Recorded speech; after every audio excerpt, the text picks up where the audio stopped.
લૂ અને હીટવેવ વચ્ચે ઠેર ઠેર પક્ષીઓ અને અબોલા પશુઓ માટે પાણીની વ્યવસ્થા કરાઈ. માનવજ્યોત સંસ્થા ભુજ દ્વારા લૂ અને હીટવેવ, સખત ગરમી અને બળબડતા તાપ વચ્ચે પક્ષીઓ અને અબોલા પશુઓ માટે ઠેર ઠેર પાણીની વ્યવસ્થા કરાઈ છે.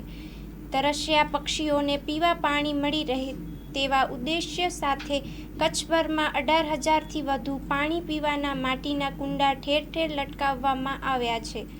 શ્વાનો અને ગાય માતાઓ માટે સિમેન્ટની 2,000 ચાડીઓ કુંડીઓ ઠેર ઠેર ગોઠવવામાં આવી છે, જેથી તરસ્યા અબોલા પશુઓને પીવાનું પાણી મળી રહે. તેવી જ રીતે ચકલીઓ માટે કચ્છભરમાં 18,000 જેટલા ચકલીઘરો ઠેર ઠેર લટકાવાયા છે, જેથી ચકલીઓને રહેવા ઘર મળી રહે અને વધુ પ્રમાણમાં ચકલીઓ કચ્છમાં આવે.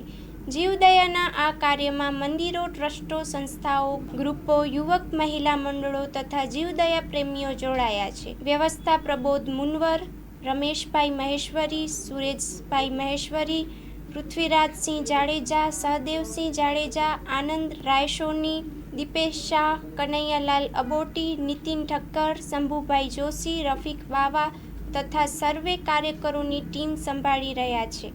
Report by Karan Vaghela, Bhuj.